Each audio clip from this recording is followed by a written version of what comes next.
Salut, c'est Mathieu d'ADBO. Aujourd'hui, je vais apprendre à utiliser les composants dynamiques et pour ça, je fais appel à Maître Denis. Bonjour, alors on va découvrir les composants dynamiques. Dans un premier temps, dans cette première vidéo, on va voir comment, à quoi ça sert et comment on peut les utiliser.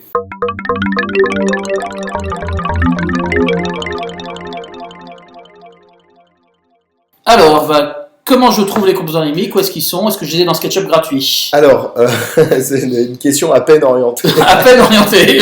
En fait, les composants dynamiques, donc c'est des composants intelligents qui vont interagir avec l'utilisateur, et on peut les utiliser dans la version Make, donc la version gratuite. Par contre, pour les programmer, il faut avoir la version Pro. Donc là, on va faire juste la partie Make, juste pour voir un peu à quoi ça sert. Donc déjà, on va regarder si tu as le plugin de composants dynamiques d'installer. Normalement, c'est le cas, mais des fois, on tripatouille et tout, et on les a pas. Les donc, plugins, je crois que c'est dans le menu SketchUp sur voilà, Mac. Sur Mac, c'est dans SketchUp Préférences. Ok. Et on va aller dans Prolongement. Voilà. Alors, je crois que sur PC, d'ailleurs, c'est Extension. Et là, on va regarder... c'est Prolongement aussi. C'est Prolongement aussi. Ouais, je l'ai plus en tête. Et là, on vérifie qu'on a bien un composant dynamique de passer. Tu l'as passé. Voilà, il est là. Voilà, donc, super. il est coché, donc c'est bon. Très bien. Donc, sur PC, c'est dans Fenêtre Préférences. Voilà. Et là, on a la même fenêtre où on a Prolongement. Donc, une fois qu'on est bien sûr de les avoir activés, on va aller dans Affichage, Palette d'outils, composants dynamiques. Composants dynamiques, les voilà. Donc sur PC, c'est dans Affichage, barre d'outils, composants dynamiques. Et donc j'ai 3 petits boutons. Voilà, tu as 3 petits boutons, mais là il te manque quand même le truc le plus essentiel, c'est le composant dynamique. Eh bien non. Eh bien non. Regarde, prends le doigt qui clique. Le petit doigt, oui. Ouais, et clique sur Derek. Il s'appelle Derek. Oh. Waouh, il se met à parler. Et il nous dit une bonne vieille expression en anglais qui parle de rodéo et de vache à cornes. Bon, on va aller voir un peu des composants dynamiques un peu plus intéressants. On va aller dans Fenêtre. Fenêtre, composant. Yes, bien joué. Je suis trop fort.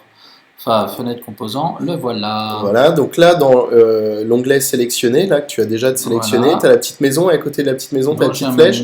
Tu cliques dessus et tu veux choisir échantillon de composants. J'y étais déjà, mais voilà. ça ne me dit pas de le redire. Alors, comment on identifie les composants dynamiques? C'est que tu vois déjà dans Fenêtre composants, il y a un petit logo vert en bas. Ah oui, ici, je le vois, ouais. Tu vois, les petits triangles.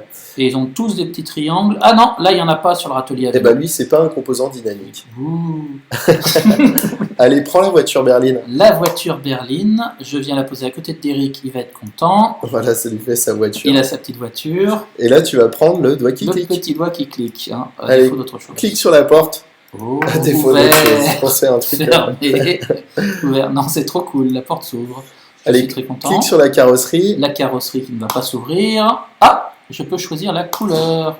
Voilà. Donc en fait déjà tu constates que les composants dynamiques ils permettent de piloter et d'animer quelque part l'orientation des composants, mais aussi les couleurs. Les couleurs. On va voir aussi qu'ils peuvent piloter d'autres choses, donc prends par exemple le banc. Alors je prends le banc et je viens le poser à côté de Derek pour qu'il puisse s'asseoir. Voilà, il est bientôt la maison de retraite. Bientôt. Et là tu vas prendre l'outil à la maison de retraite, tout un programme. Tu vas prendre l'outil mise à l'échelle en appuyant sur la touche S par exemple. Voilà. Ah, j'ai que 2 poignées, d'habitude j'en ai plus. Exactement, en fait, dans les composants dynamiques, quand on les programme, on peut réduire les facteurs de mise à l'échelle. Et là, il tire un peu. Voilà, bon, là, c'est tir normal. Voilà, un grand banc pour mettre plein de copains à Derek. Et là, tac. Ah ouais, ça s'est remis comme il faut en fait. Il n'a pas déformé les rayons. Exactement. Et ça, c'est ça qu'il y a de bon dans les composants dynamiques.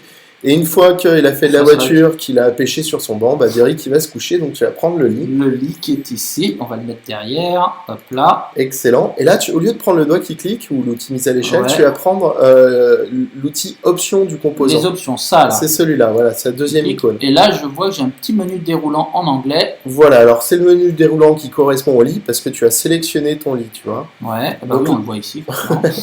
Donc là, tu choisis le type de lit. Alors, par exemple, je prends Queen. Voilà, et en bas, tu vas cliquer sur Appliquer. Et il change les dimensions avec 3 oreillers. Donc les reines ont droit à 3 oreillers et les rois, ils ont le droit à... Ah mais ça, c'est les... 3 oreillers aussi. C'est les rois canadiens, ça, non? Le roi canadien, ça doit être ça. Ou le roi en chiffre d'affaires, c'est à voir. Ok, et ben donc voilà comment un peu on se sert des composants dynamiques. Dans la prochaine vidéo, on va voir un peu les principes de base d'utilisation, de programmation des composants. Et pas j'ai hâte d'y être.